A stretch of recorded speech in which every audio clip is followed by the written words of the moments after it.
Welcome back. And tonight we're going to talk in part on a health food that can make you depressed, angry, or ruin your marriage. But we're not going to start with that. We're going to talk about a few things before we get to that. The Bible says in Ecclesiastes chapter 10, verse 11, blessed. Remember that means 17. Sorry, 10:17. Blessed, which means happy. Happy are you, O land, when your king is the son of nobility, and your princes feast at the proper time, with self-control and not with drunkenness. So there's a proper time to eat. Now, if there's a proper time to eat, do you think that means there's times that you probably shouldn't be eating? Yes, that's what the Bible says, right? So we're going to talk about some very interesting modern research. Is it simply calories in or calories out?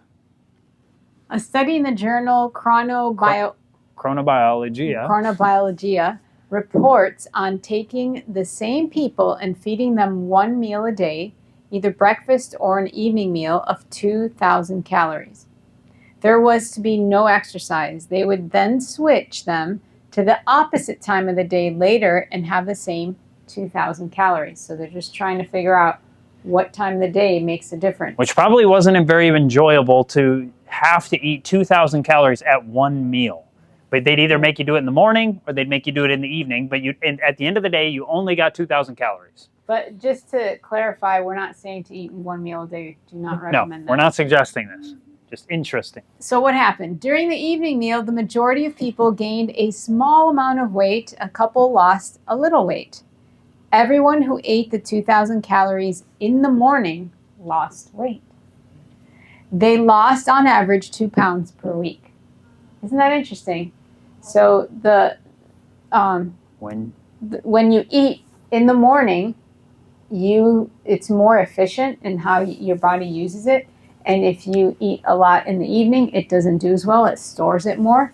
And so that's where the gaining of weight comes in, is just from that evening meal. So the two individuals that lost weight on the evening meal lost more weight on the morning meal, because it's a crossover study. So they just end up being people who tend to lose weight, I guess. And so they lost weight on both, but more on the morning meal. So it's not just what you eat, but it's also when you eat it. That if you eat later in the day, food is more likely to make you gain weight than it is if you eat early in the day. You know, we do kind of the opposite most of the time in the United States of what is healthiest. Typically, people maybe, if they have anything for breakfast, they have something small, then they have a bigger lunch, and then they have the largest meal for dinner. But it should be turned on its head. You should have the heaviest meal at breakfast. Have you ever heard the old saying, breakfast like a king, lunch like a maybe prince, and then dinner like a pauper, if you even have a dinner? You're actually best if you skip a dinner altogether, but you don't have to, but not everybody. If you get very thin, it's beneficial to have a third meal. And I'm not telling you that you have to do this, but if you're looking for the optimal, generally just breakfast and maybe a little later lunch, and you think, how could you do that? You'd be so hungry in the evening. You will for a few days, but you get used to it. I'm not pushing it on anybody, but let's look at some more research on what's called ETRF, which is early time restricted feeding. That's what the researchers call it. A study was conducted where people had to eat their meals between 8 a.m. and 4 p.m. Another group was to have the same amount of calories as those on the early time restricted feeding, but would not restrict their timing. So they would have the exact same amount of calories. It turned out that those on the early time restricted feeding had better insulin sensitivity. Remember, in our illustration, we talked about how insulin is like the key. Your pancreas produces the keys, and the keys come to the cell. They open up the cell so that the sugar, the glucose, can get inside. And if your cell is coated or has too much something in it, it's hard for the key to unlock it. Do you remember what that was? The fat. So if there's too much fat in the cell, the key doesn't work. I said that's like somebody coming to your house and sticking bubble gum in your keyhole, and so it's hard to open the lock there. And so it would be better to get the bubble gum out of there, or in this case, it's better to get some of the fat within the cell out of there, and then it won't resist the insulin. So what did this say? It said that they had better the ones who were eating their meals earlier in the day had better insulin sensitivity. Their cells were better able to be unlocked by insulin. And they also had better skeletal muscle uptake of the sugar, and they also had better uptake of branched chain amino acids. So protein was better able to, your body was better able to take up protein when you're eating meals earlier in the day rather than late at night. And I'm not going to go into detail. I have research on all this, but I could do a whole, seminar on this, but I'm not going to. Some of the benefits to fasting or even just eating earlier meals in the day are these things here. When you fast from time to time, you'll generally find you have an increased focus. Your mind is very sharp. Someone goes on a 24, 48, 72-hour fast, and don't do it if you're type 1 diabetic or if you have some serious health issues. But if you're healthy and your doctor says it's okay, going on a fast from time to time, you might notice your mind just really focuses very well. You often on fasting, people will over time have weight loss. It can heal digestive problems. If you're having gut trouble, you're having stomach trouble for a while, one of the best things you can do is go for 24 hours without any food, just water. And like if you're having gas all the time or just upset stomach, one of the very best things you can do is go on a temporary fast. 24 hours, and typically you start going back to food, and generally you'll start getting better. We mentioned increase in insulin sensitivity. Fasting lowers blood pressure. It slows down aging. Probably should have space between those words, but boost immune system. We talked about that last night. It can help increase growth hormones, and it can reduce inflammation, and research actually shows that you're happier when you fast. So that's quite interesting. And you see that repeatedly in the Bible. You see different people fasting, obviously most popularly Jesus, but you also see King David fasting in the Old Testament. I mean, you see multiple people throughout the history of the Bible fasting. Well, I want to talk about something that's quite interesting that we still haven't gotten to the issue of this food that makes you angry and so forth. We'll get there in a while. But notice this. Oil raises to the top in a mixture of oil and water, right? Whenever you have that, oil goes to the top. Free fats, that's fats that are extracted from their natural environments like oil, butter, lard, etc. They float to the top in the digestive tract when an individual is in an upright position.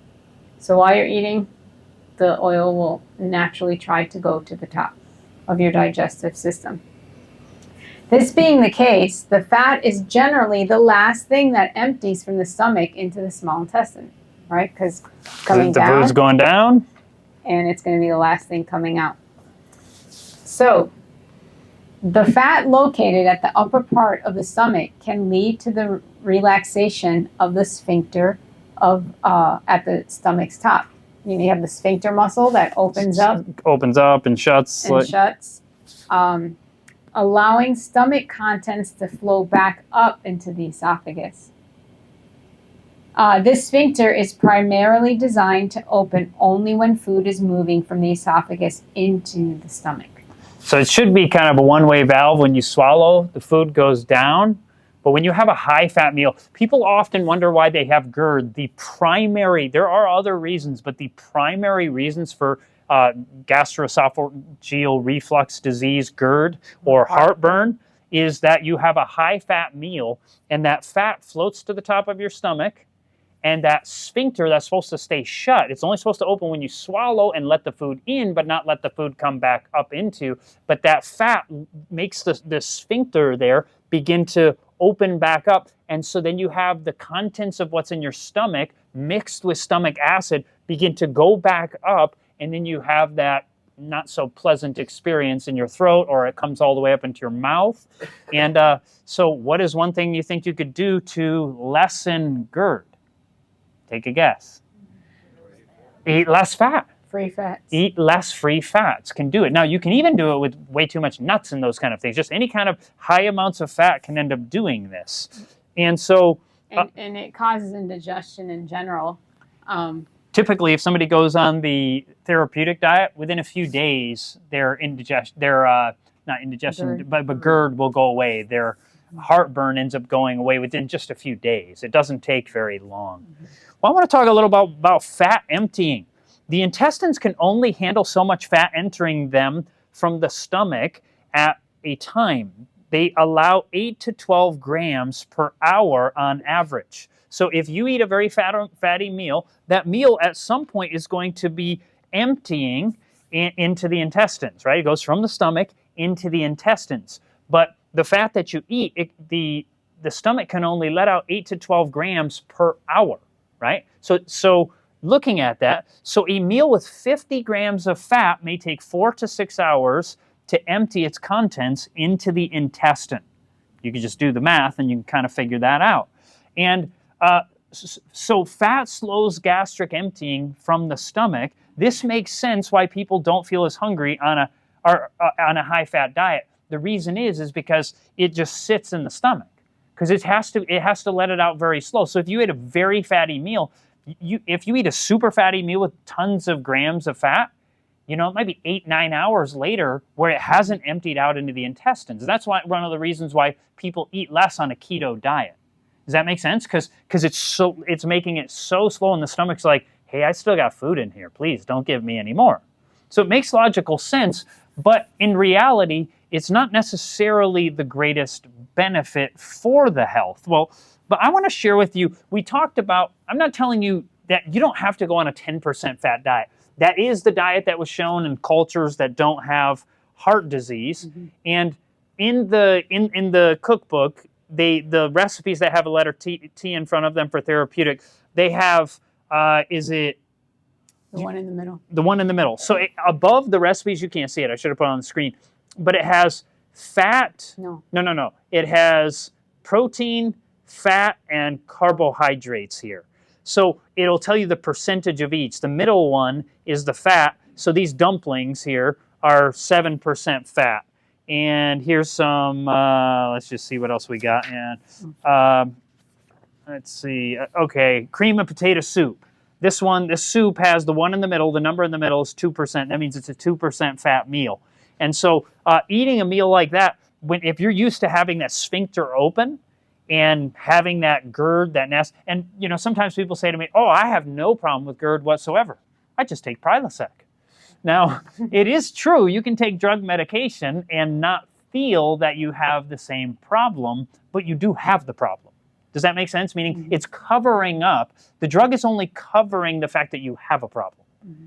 And so it is true, we can use drugs to just make us feel like we don't have a problem when actually I do have a problem. It'd be like, yes? I'll say one of the big issues people have is what's called silent GERD, where they don't experience the burning, but it's damaging the esophagus, and eventually enough damage, those cells become precancerous. Yes, yep, that is one of the dangers also. And so, that cancer has many different causes, and that's the one, when we have this habitual, what would we call it?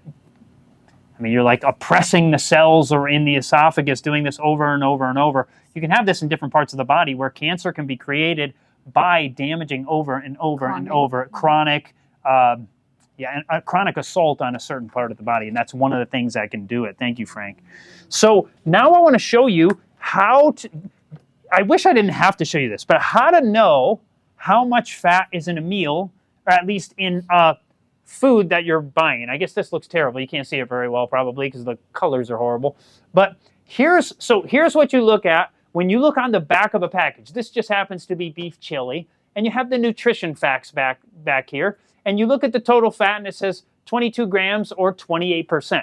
But this is, once again, 28% of your daily value. This doesn't tell you what percentage of this meal is fat, and we're interested in what percentage of the calories in this meal come from fat.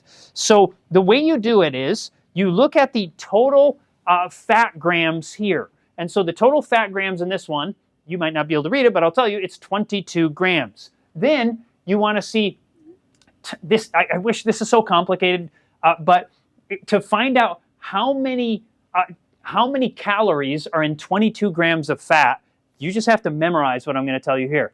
Every gram of fat has 9 calories. Every gram of carbohydrate and every gram of protein have 4 calories. Fat has 9 calories per gram. It's over twice as many calories per gram. So the food that's the most packed with calories on planet Earth is fat. There's nothing with more calories. Does that make sense? So you take the 22 and you want to know how many, if it's 22 grams of fat in this meal, or a serving rather, how many calories, 22 times 9, if you did the math, you get 198. So then we take this number and we do 22, take the smaller number divided by the larger number, 22. I'm sorry. No. No, I'm doing it wrong. So the 198 divided by... Yes, there it is. Yes, skip that. 198 divided by 320, and you end up getting 0.61, and you multiply that times 100. This meal is 61% fat. Almost 62% fat. Yeah, almost 62. But people will just look at that label and say, oh, it says 28% fat. I'm good. But that's not really how much actual fat, how many calories from fat you're getting. Total calories per serving is 320. And this has, it's 2 servings per container. And this is just a can. And some people will have that whole thing, right? But remember, you'll still have, even if you had 100 cans, it would still be 61% fat. No matter how many cans we're just looking at percentage. That's all we're looking at. Now how many calories. We're not interested in calories. Keep going forward. And real quick, the other night when we were talking about the foods, you know, the difference between the foods that make you feel full, right? Do you guys remember that? We called it the full factor. Full factor. The foods that make you full have less calories, right? That was like the whole foods, and then we compared it to like foods that are packaged, and those foods didn't have as much fiber. And so you're going to see the more fiber, the less you have calories. And yeah, so we're going to keep going. You're going to start seeing the pattern here. So here's potato chips. Here's potato chips. So you have to look at the total fat grams. And so here it says total fat grams are 10. So how many calories per gram? 9. So 10 times 9 is 90. Then the total calories are right here. These are the calories, 160. So 90 divided by 160 is 0.562, which is 56.25% fat. So potato chips, it's interesting because once again, people look at potato chips and they're like, oh, I can't eat potato chips because they're a carb. But it turns out they're actually more fat than they are carbs. Does that make sense? So we would actually consider a potato chip a fat. And it's not because potatoes are fatty. It's because what is in the potato chips? The oil, right? Going forward. Well, you say, but Chad, I don't eat potato chips. I eat kettle chips. Well, let's see here. Okay, how many total fat grams? It's 9. 9 times 9 calories per gram is 81. And then total calories, 160 here, is, so you end up having 0.5. It's still 50% fat, just over 50%. And so, once again, still majority fat, because you have the other 50% or 49.4 is going to be a mixture of carbohydrates and protein. So it's still a majority of fat in kettle chips. Going forward? So the next one we're going to show you, again, we're not saying that these things are bad. We're just showing you where the fat comes from, right? And especially if you're looking to lose weight. Or lower your cholesterol. Or lower your cholesterol, because even though there's no cholesterol in plant foods or such a small amount that it's inconsequential, but high-fat foods can cause your body to produce more cholesterol. So if you need to lose weight or if you have high cholesterol, going on a lower-fat diet can help your body bring down the cholesterol. And especially free fats cause you to make more cholesterol. And free fats are refined fats like oil and so forth. All right, so here's peanut butter. It's kind of hard to see. I just took a picture of the container. But we want to find calories from fat and the 16... this one actually tells you. Oh, this one actually tells you. 150 calories divided by 190 is 0.789. So peanut butter is almost 80% fat. Now, I do eat peanut butter. I'm not telling you not to eat it. It's just that if you're looking to lose weight, eating a lot of peanut butter is not going to help you get there. I need to hold weight on or else I won't be here anymore to share these presentations. So I need some extra. So the reason he did it at first that he eliminated peanut butter was because he had the gallbladder issues, remember? And the doctor told him, if you want to keep your gallbladder, you're going to have to go low fat, no oil. So he did that, and as a vegan for years, he still had high cholesterol until he did this. And so then when he removed the high fat, then his cholesterol came into a good range. And so now not as good as Frank's, but it was not pretty as good good. as Frank's, that's right. So, but once he found that sweet spot, then he knew he can start doing more and more fat, where he can figure out, where am I still okay and my gallbladder issues don't come back. Yep. So everybody kind of has to find. You got to work with your own body. Yeah. You got to work with, and by the way, in this, I think we mentioned it, but in the cookbook, if you went on the therapeutic diet and you got too thin, you can go on the other, because it's a mixture of therapeutic and non-therapeutic. The ones that don't have the T in front of it are higher fat. So if you need to gain weight, you can eat those. They're still very good for you. Yep. They're just higher fat than the therapeutic ones. So what about cheddar cheese? Here we go. You can go forward. Calories from fat, 80. Total calories, 110, 0.72. And so 72% fat in cheese, right? That's a very high, okay, she's taking a picture. Oh, sorry. No problem. Did you get it or no? We'll let you get it here. Sorry about that. I'm videoing. Oh, okay, okay. So okay. then you're good. Okay, so now ranch dressing. So once again, if we look at it, calories from fat is 100, and then total calories, 110, is 0.90. This is 90% fat. And you can see once again why the women sometimes they say, I don't get it. My husband eats a steak and I eat salad and I gain weight and he stays thin. I don't understand. Well, it's not the lettuce. It's not the lettuce doing it, I can assure you. So, going forward. It's all our raw vegetables in the ranch dressing. Oh. Yeah. All right, sorry. Ranch dressing is made from fat and sadness. Oh. Yeah. Fat and sadness, yeah. So what about mayo? Now, can you see this here? This is fat calories, 110 calories, or no, 100 calories, 100. So 100 divided by 100, it's 100% fat. 100% fat, the mayo. So obviously that could be eaten on a keto diet, but if you're, yes. What about vegan eggs? Kind of probably the same. It's probably very similar. Yeah, it's probably. It's just a plant-based. Yeah, it's a plant-based version of the same thing. So it's probably because if you look, even in this one, you can't see it, but it says soybean oil. Yeah. So it's the first ingredient, yeah. So and then there's other oils in it. olive oil, next one, you can kind of guess here. 120 calories, 120 calories, oh, 0.1 rather. Sorry, I should have had a 0.1 on the other one. 100% fat. Then, so here's some vegan little, they're called vegan Franks, little links. How about those? So what it has is 45 calories, fat grams, or fat calories, 90, so 50% fat. So still a high-fat food. We're not saying it's sin to eat these things. We're just saying if you're looking to lose weight, they're not the best thing to help you lose weight. But now let's look at everything we've looked at so far is either a refined food or a processed food. But now we're going to transition to food the way God made it. So let's see black beans. Black beans in this case, 10 calories from fat out of 110 is 0.09, 9% fat. Well, so what we say then is if you find foods that are 10% or lower and you're looking to either lose weight or reverse type 2 diabetes or maybe for almost any kind of health issue that you want to try for a while to see what would happen on a therapeutic diet, you can, at mealtime, we say you don't have to have portion control.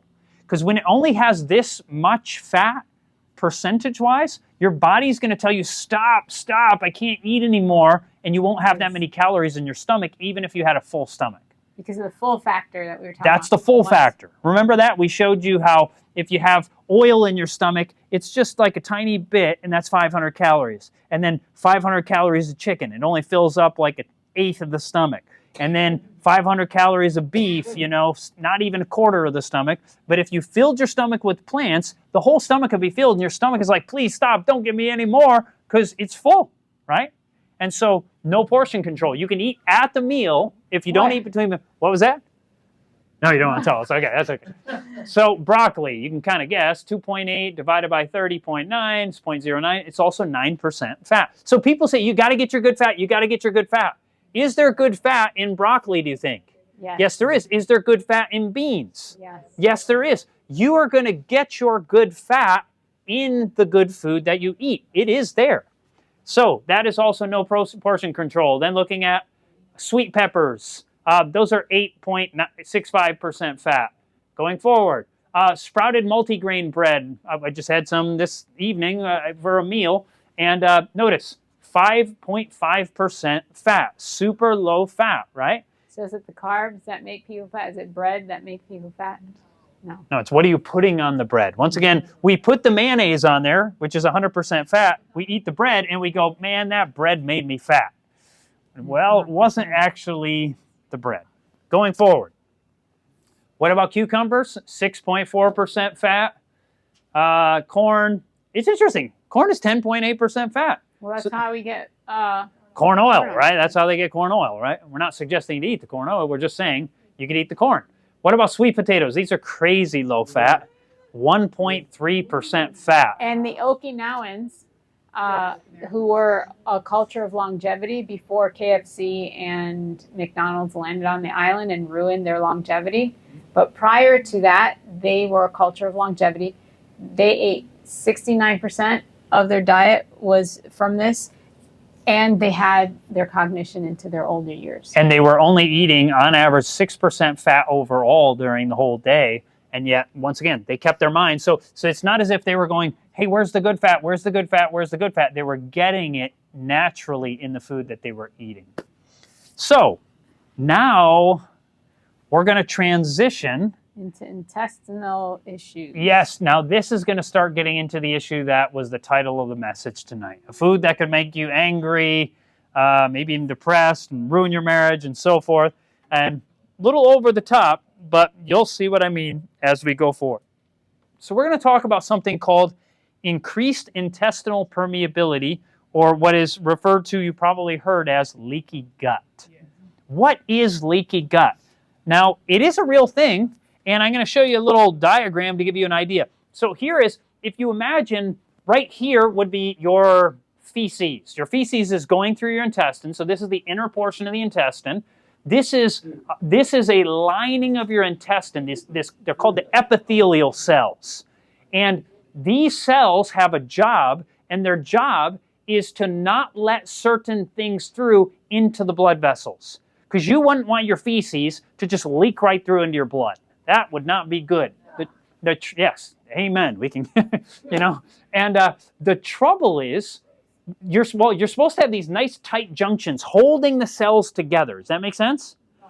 But certain things can happen to your gut where these junctions are broken, and pathogens like bacteria, undigested proteins, and something called endotoxins can pass right through the cell, right through the sides of and that's called paracellular transport. Or you can have something, sometimes it can actually go straight through a cell, and they call that transcellular. And once again, this is what we call leaky gut. Well, what are some things that can cause leaky gut?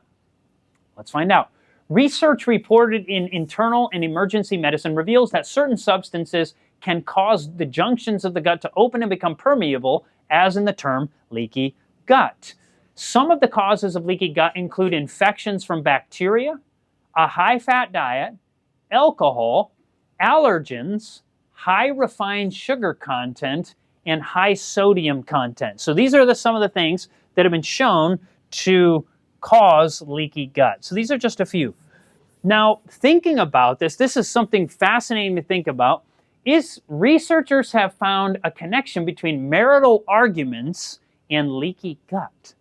What did they find? In the journal Psychoneuroendocrinology, researchers found increased intestinal permeability in couples who had more hostile marital disagreements. And scientists can never just use normal terms like arguments. They're more hostile marital disagreements, right? But we would just call them arguments. What they found is that people who have more opening, more these junctions aren't nice and tight in the intestines, that those couples are more likely to have arguments. Now, is it the arguments that created the opening of the junctions, or is it the opening of the junctions that create the arguments? We're going to get some maybe potential ideas as we keep looking forward. Well, Fadia, why don't you share us about this one? Can spices impact character? Researchers discovered that people perceive that individuals who like spicy food were more prone to risk-taking. So they investigated and found that people who do enjoy spicy food do indeed tend to enjoy risks more than those who are not spicy eaters. So you might take, you might run the light, or you might, a red light, or you might do some other risky behavior because you're a spicy eater. So they wanted to set it up and put it to the test. And they had people eat spicy food, and then they took a psychological experiment called the Iowa gambling task. And it turned out that eating spicy food increased the individual's risk-taking. So it may impact character if you like to eat spicy food. So that's quite interesting. But here is a fascinating study. In a study in the journal Nutrition, researchers looked at certain spices and their impact on intestinal permeability. And it revealed that certain spices, including cayenne, paprika, and chili, can increase intestinal permeability. Now that's interesting, isn't it? It can open up the junctions. Now, I don't know for sure. Typically, when you think of paprika, it's not spicy, but there's two kinds of paprika. There's a spicy paprika and a non-spicy. And so I don't know if they actually used, in this particular study, they may have used the spicy one. I don't know. Because most paprika, it doesn't even resemble spice. It's not, but so it may be the actual spicy one. It's hard to say. But obviously, cayenne is spicy, and chili, obviously that's spicy. But let's dig a little deeper and see the research on aggression and spices. 3 studies were reported in the Journal of Experimental Social Psychology looking at spicy food intake and what they call trait aggression. The first study found that those who like spicy food have more trait aggression, so causes you to be more aggressive. But correlation is not always causation, right? That's what we always hear. So they conducted 2 additional studies and found that consumption of more versus less spicy food evidently led to higher rates of aggressive cognition, as well as perceiving others to be more aggressive. So not only does it cause you to be aggressive, but you think other people are being aggressive towards you. And it's so true. We'll see, you're going to hear some of our story tonight. We're going to be very transparent here. And when one of us has eaten spicy food, the other one will laugh and say, "Oh, you're just perceiving me being a jerk. I'm not really a jerk right now," And so it's this is what goes on. So what we do if we're eating, we'll tell you more of the story. But if we're eating a meal together and we find out that something's very spicy, we'll tell the other one, "Hey, don't eat that because we don't want to both be spicy." Because if only one of us is, it's not then such a problem. It's funny to the other one. Then it's funny to the other one. But if we're both that way, then we're both cranky, and that's no fun, no, right? It's not fun. Yes. Yes. I don't need Mr. Cranky Pants running around the house. Exactly, and you don't want to know. You see how he talks and everything. Yeah. Oh man. It's a whole nother level. It is. Yeah. Oh, it's very intense. It's true. So here's some research on this particular study that we were just reading about. It points out that the Malaysian prison system feeds their prisoners non-spicy food to help lower their levels of aggression. So they're actually putting it into practice because we've been to Malaysia, beautiful country, great food. It's one of the foodie capitals of the world, and And they also eat a lot of spicy food. And so they realize this because of the research. And so what do? They're like, hey, rather than have our guys fighting, it's not like in America where our prison guards want them to fight. It's like, they like a good fight. It's like they get they get to watch the fights in there. But they're like, hey, we don't want them fighting all the time. So they decided, let's not feed them the spicy food, and then we'll watch them be more calm. Does anybody know who this fella is? Yes, Mao. Friendly chap, right? Well, one of the top 2 murderers in human history. He's killed more people than just about any other, person in the history of planet Earth. It's Mao Zedong. Now, I'm going to share with you. So there was a man from East Germany. Remember, East Germany got separated, and there was a man there by the name of Otto Braun. And Otto Braun became a liaison between East Germany and Mao. So he had to go work with Mao. And he tells... Because Russia took over East Germany. So as you remember. They were allies with China. And so Otto Braun goes over to work with Mao. And this is from... These words here are from Otto Braun. He says, for example, Otto Braun says, for a long time I could not accustom myself to the strongly spiced foods such as hot fried peppers, which is traditional in southern China, especially in Hunan, Mao's birthplace. Mao said to Otto, the food of the true revolutionary is the red pepper. He also said, and he who cannot endure red peppers is also unable to fight. He said, if you really want to fight well, you've got to be eating your spicy food. And it's interesting. I have had 2 or 3 people now. Actually, I just had a lady I was sharing. So evidently even works for dogs. I was told in Jamaica that one of the things, they like dog fights. And so what they do is, to get their dogs all riled up, they'll they'll give them some really spicy food, and they'll just attack each other. So then I was just doing, within the last month or so, I was doing a seminar sharing this, and this lady told me she was from St. Thomas, I think, and she had seen this before, and she just wanted to see if it worked with her dog. And there were no dogs to fight. And, this was her dog that really loved her. She fed it a bunch of spicy food, and it started growling at her. And her dog never growled at her. She's like, whoa, it works. Makes these things angry. So, obviously, little anecdotal story, but it's still quite interesting. Fadia, tell us about Thailand. So, Thailand's known for spicy food, right? Yeah, I love spicy food. And we did too, and we so much so that it was our wedding food. So that's what we fed everybody at our wedding. Anyway, so the one king of Thailand at some point, he decided that spices impact the character of his people, and so he outlawed. He believed it was negatively impacting their character, so he outlawed spices in Thailand. Yeah. So did it work?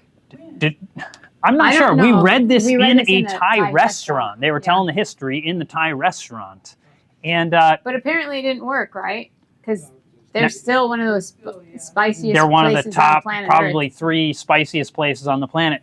Often, if you try to force people not to do something, they want to do it even more, Yeah. right? We talked about the little kids in that study where they told the kids, remember to eat your squash soup. You got to eat it all. And the kids who they pushed to eat it ended up eating less than the kids they did not tell to eat it. So I'm not telling you can't eat it. You get to do whatever you want with this information, but we'll tell you more of our testimony and why it's so important in our experience.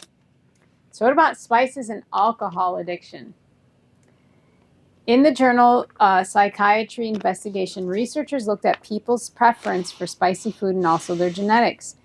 In the conclusion of the study, they state a strong preference for spicy food can be assumed to be a risk factor for alcohol dependence. And we're going to share with you some interesting quotations, then we'll come back to that. So this is spices at first irritate the tender coating of the stomach. Now, not only do they maybe irritate the stomach, but also the intestines. And then it says, but finally destroy the natural sensitiveness of this delicate membrane. That's that epithelial layer. The blood becomes fevered. Another term for fevered would be inflamed. The animal propensities are aroused while the moral and intellectual powers are weakened and become servants to the baser passions. And then a similar condition is produced under the irritating influence of fiery spices. With the stomach in such a state, there's a craving for something more to meet the demands of the appetite, something stronger and still stronger. Next, you'll find your sons out on the street learning to smoke. It's a grievous lesson. It makes them deathly sick. Yet they press the matter through with a perseverance that would be praiseworthy in a better cause.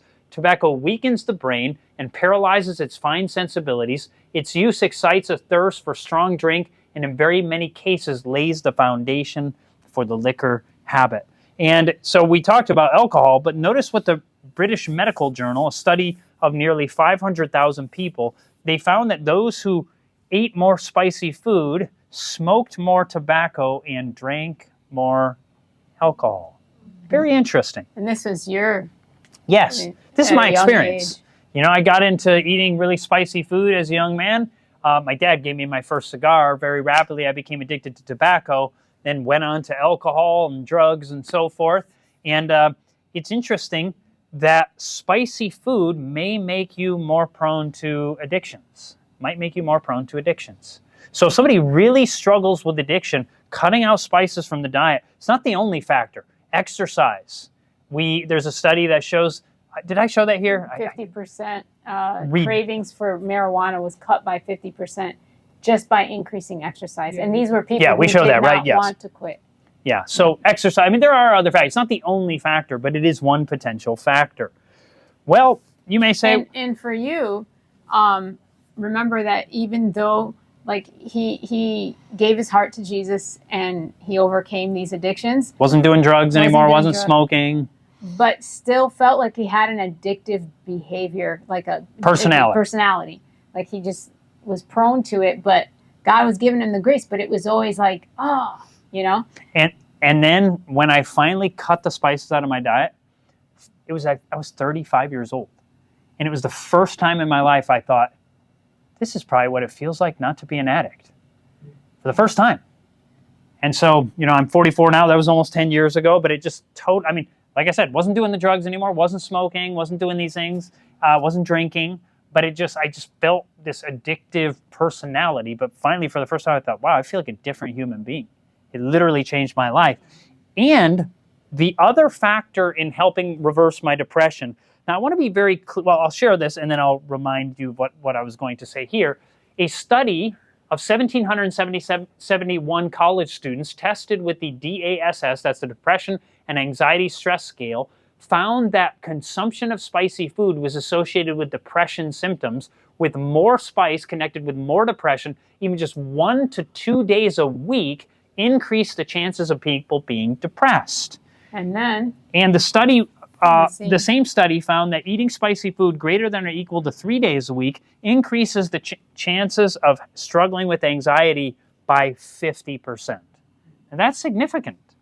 So I want to remind you, we don't think the only cause of depression or the only cause of anxiety is spicy food. I don't believe that. It is a factor.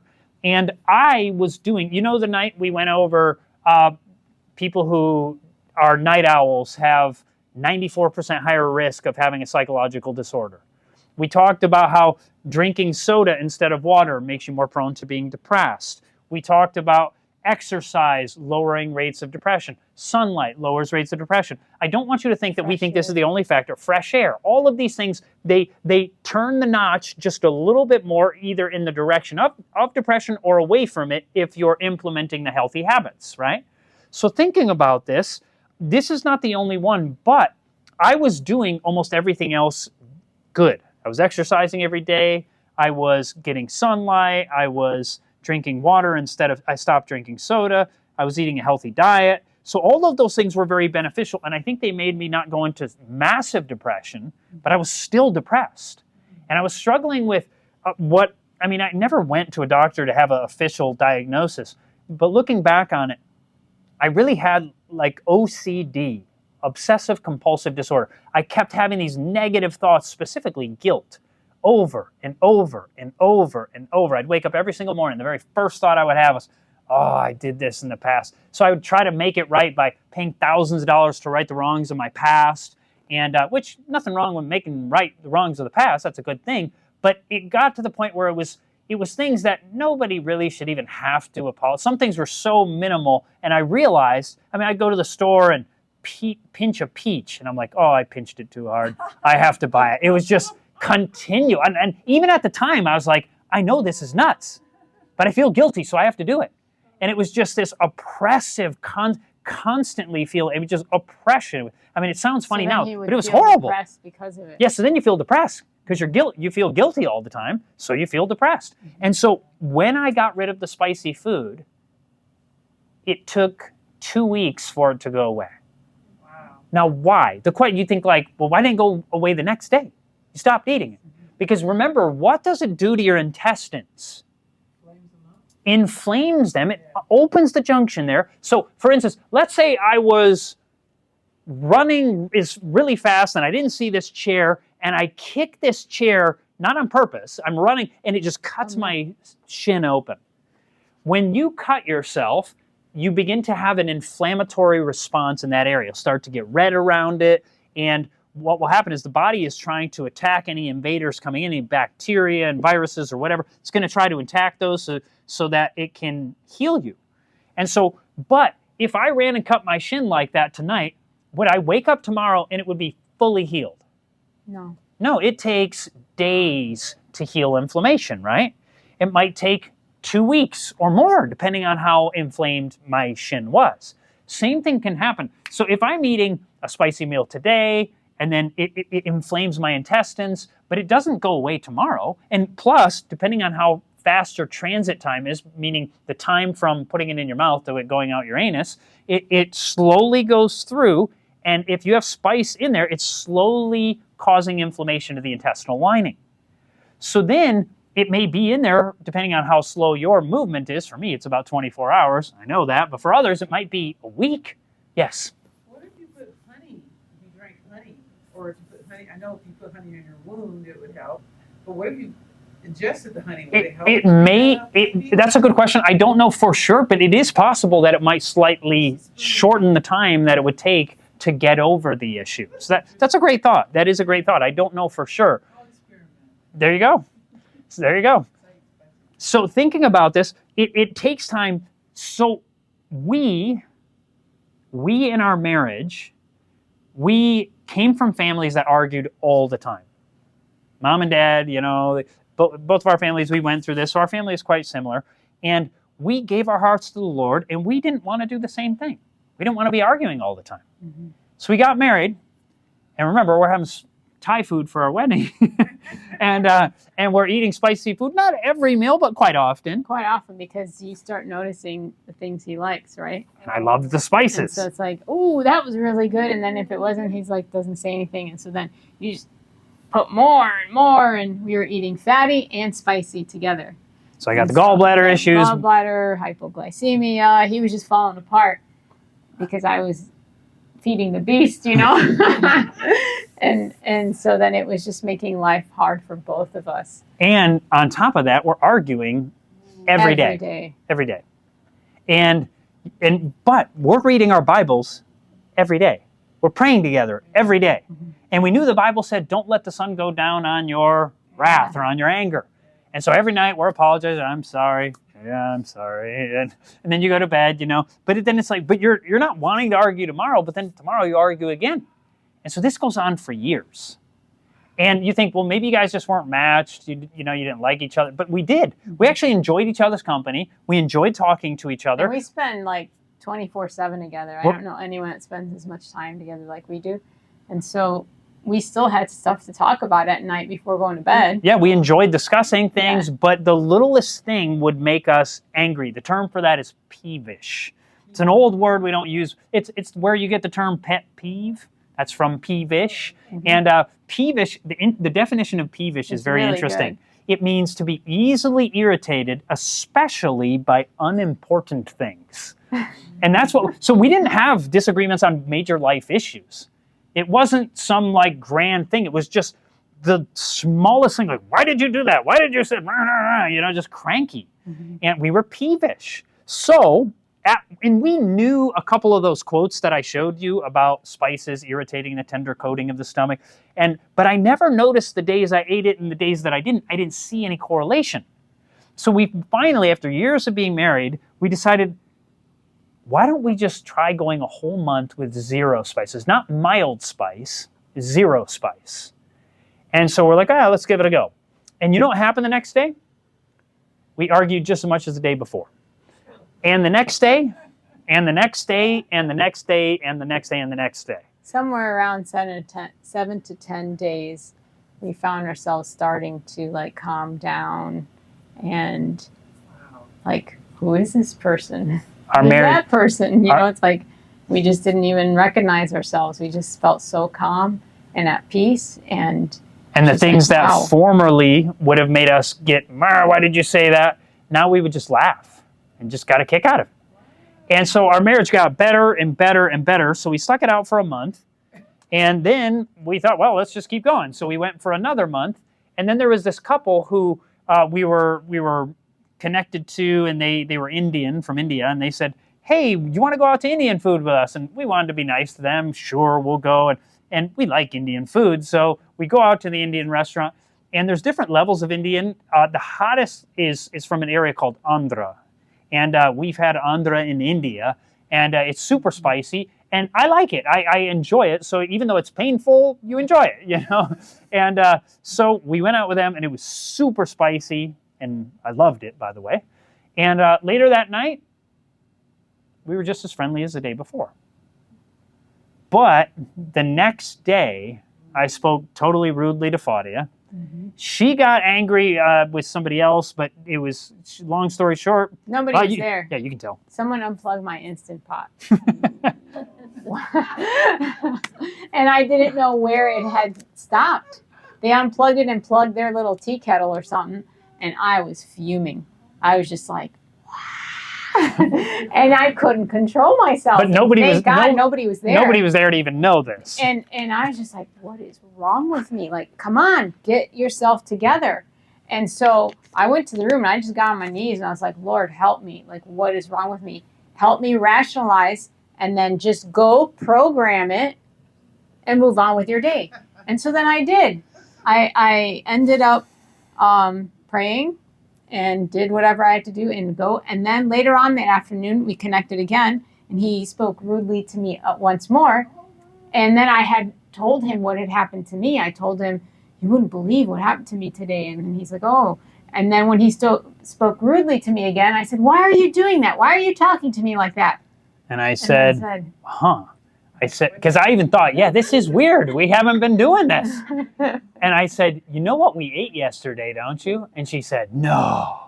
And I said, yeah, I think so. Now, that's one anecdotal story, but we have tried this over and over. Not just tried. Not on purpose. Not like, hey, let's go eat some spicy food. But, you know, we go out and somebody gives us spicy food. We eat with them. And then the next day we're like, you know, cranky again. And we've seen this over and over in our experience. Now, I want to tell you one thing about this. Not everybody is as crazy as Chad and Fadia. Mm-hmm. We are kind of crazy people with crazy backgrounds where we're just, you know, some people are just the calmest people in the world. We met 5 families that said they have never argued in their entire marriage. Ever. Not even once. And so I've had people in the crowd go, that's because one of them's a pushover. And they just take whatever the other person gives them. But not actually. I can think of at least 1 or 2 of the families where they're successful business families, you know, multi-million-dollar corporations, and they've just kind of, okay, if we disagree, okay, we disagree. You know, it's not a problem. They don't have to get angry about it. And and one of them, she thought every Christian family was this way. She told one of her employees who wasn't a Christian, she said, this person was talking about all the problems she was having with her boyfriend or whatever, and she said, well, you know, my husband and I have never argued, not even one time, and if you found a Christian man, you'd have the same thing. and we're like, what? You know? And she thought that was normal, you know. And so maybe you all are like those people where you've never argued. And by the way, you know, if you've never been married, you may think you would never be that way, but it is very common. People think it will never happen to me in my marriage. We didn't think it would ever happen in our marriage. Because we're like, no, we're not going to do that. And then we did it.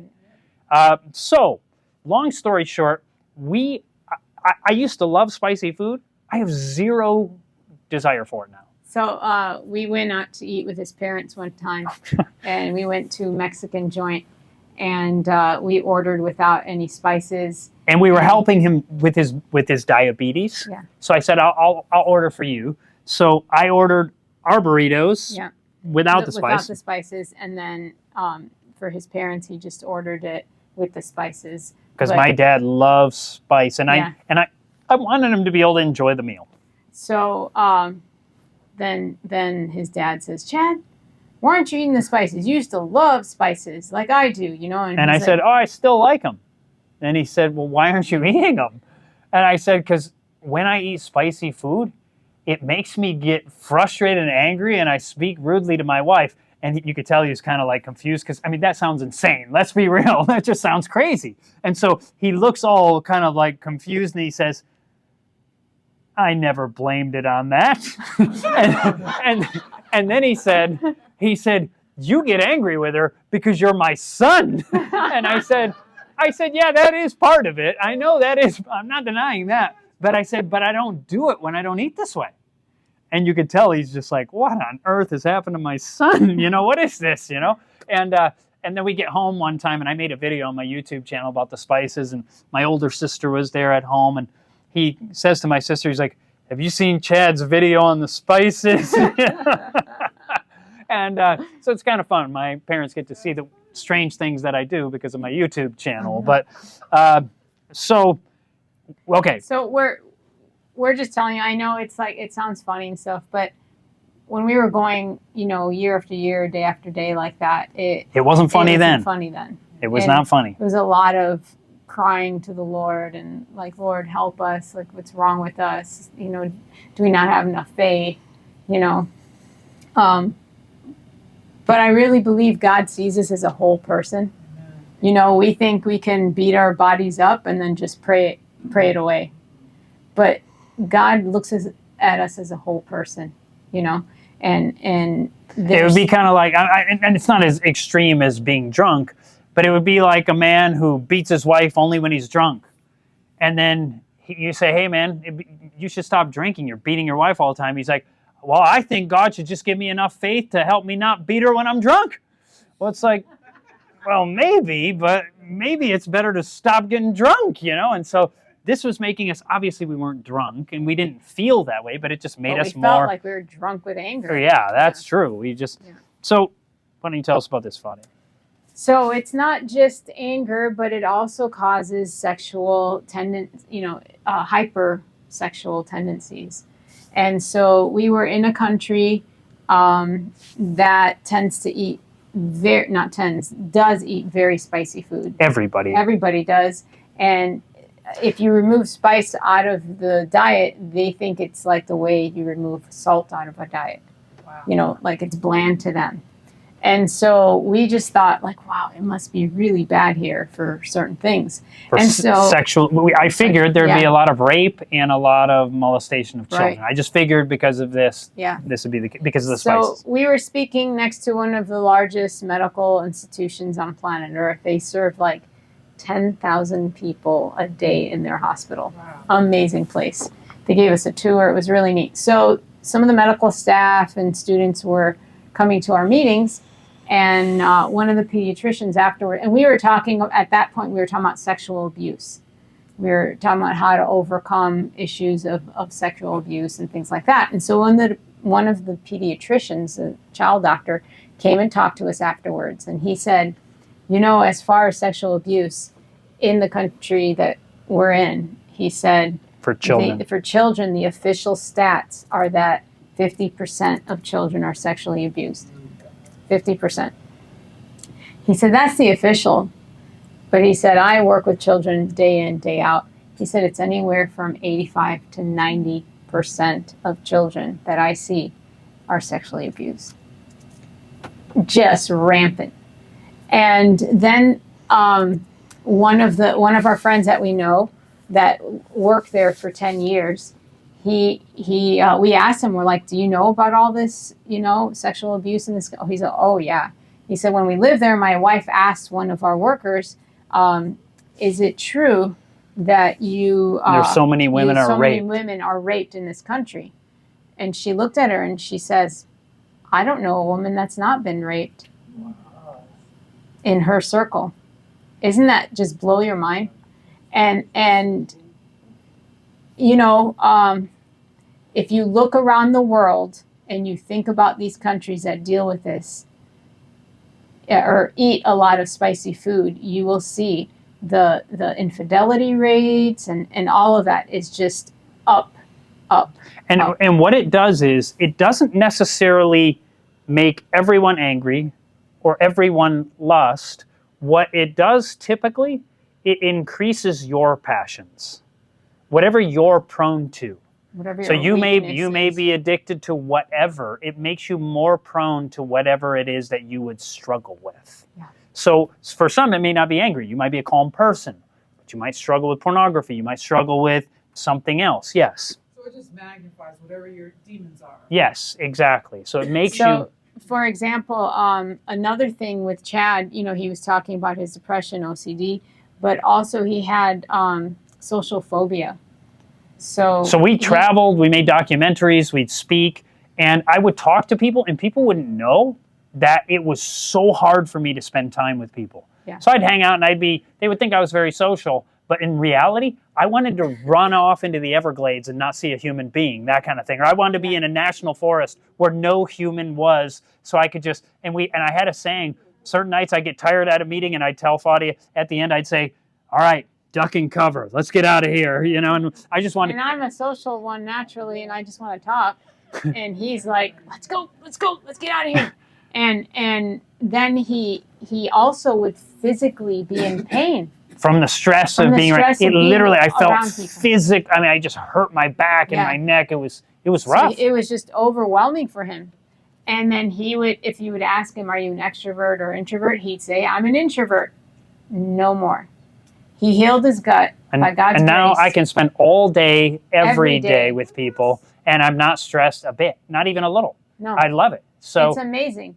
And then at night, if he just went too far, too long, he'd say, I hit the wall. Let's go to bed. I hit the wall. I haven't heard him say that in quite some time. I would get so tired, I would just be wasted. But it has been one of the greatest things that has ever happened to me. I mean, it's so simple. You think, and we had a couple who, we have had people come from around the world and tell us, who've heard our messages, I've implemented this in my family, and now the dad's not yelling at the wife and kids anymore. One family, though, did not hear about us. This is a fascinating story. This couple, we were down in Brazil when we heard the story. These guys are actually, the husband's Brazilian, the wife is from Cuba, and they live in the States, but they have a house in Brazil also. And they had never heard our message, and they were living in India at the time, and they went to go eat at this doctor's house, this physician, and they're sitting and eating with him, and they were eating like how they eat in Brazil, which is not spicy. And so they cooked him a meal, and he looked at it, and every meal in India is yellow, because all the spice, no matter yellow, orange, bright red. Yes, whatever. the colorful, you can always see. So when he saw potatoes or whatever and they're white, he's like, oh no, I mean, you can't eat that. And so he looks at it, he said, you don't have any spices on here. And they said, no, we're from Brazil. This is the way we eat in Brazil. And he's like, you have to have some spices. And they're like, well, no, this is just our culture. This is the way we eat. He said, you have to have some cayenne in the house, right? And they're like, well, no, it's just not common in our culture. And then he kept pushing and pushing. You have to have some. I mean, you don't have any? And they're like, no, we really don't. And he kept pushing. And finally she's like, oh yeah, I've heard if somebody has a stroke, or a heart attack, if you quickly give them some cayenne, put it in their mouth, like, maybe a half teaspoon, it can help with a heart attack or a stroke. Now, I just heard a physician last weekend tell me he had a guy who had a stroke, and the guy was totally unconscious. He dumped in like a half teaspoon of cayenne in the mouth, and the guy literally got up and woke up from the stroke. I mean, so I haven't seen any research to fully back this up, but I've heard this over and over, and just had a physician tell me he did it, and it worked. But I'm not saying whether it works or not. But nevertheless, so this doctor is trying to convince her, and she's like, oh, I have some in a vial in my purse in case somebody has a heart attack. And he's like, go get it for me. And so she goes and gets it and dumps it on his plate, the whole thing, and then the whole meal he tries to tell him, you've got to eat spicy food, you've got to eat cayenne. So he convinces him because he's a doctor. So the family, and they had been this super happy husband and wife, happy daughter, and then after a while, their marriage is just going downhill. And their daughter's angry with them, they're getting angry with their daughter, and they had never heard our presentations, and they were a very godly family, very spiritual people. And their marriage just got worse and worse. Their family was doing so bad, and they weren't this way before. And finally, the wife, she just started praying and she was pleading with God, God, something has gone wrong with my family. What has happened to us? We were very spiritual. We were happy. What happened to us? And she said in her prayer, she literally heard God say, it's the cayenne. And she was like, what? Yeah, that's what? And then what did she do? She went to her husband and daughter and she said, you know how we've been having all kinds of problems, fighting and arguing? And they said, yes. She said, I prayed about it and God told me it was the cayenne. And she said, they said, well, you know, we didn't like it when we first started eating, but now we kind of like it. You know, you get used to it. And they said, but if God really told it to you, we're willing to give it a try. They cut it back out of their diet and they calmed down. Their daughter became happier. The marriage became happier. Their relationship with their daughter was better. It literally changed their lives. And that was without, this isn't just some kind of, you know, oh, people try it because they think it'll work. And so it's in their head, it works. No, it's been changing people's lives around the world. These people, God simply told them this. But here's some research on intestinal permeability and recent suicidal behavior. I won't go through it all, but research shows that people with more intestinal permeability are more likely to have suicidal tendencies. But this is quite fascinating. Fadia, share it with us. So, just making sure. Okay. Research in the International Journal of Psychophysiology reveals that spicy food can disrupt sleep by increasing the awake time, lower the amount of stage 2 sleep, and causing people to fall asleep slower. So that's just from having spicy food can affect your sleep time. So some people who have insomnia, it's not the only factor. It could be caffeine. It could be you may be on a medication that's keeping you awake. But another potential factor is spicy food in the diet may be making you struggle with sleep. Here's another one. Spicy food is associated with higher rates of cancer. A meta-analysis of 39 studies looked at spicy food intake and risk of cancer. Researchers discovered that spicy food intake was associated with increased incidence of cancer. So that's something to consider also. You may say, Chad, but spices lower inflammation. They often do. They throughout the body cause lower inflammation, except for in the intestinal lining, they increase inflammation. So your joints might feel better, because it'll lower the inflammation there, but it may be causing inflammation to the intestinal lining.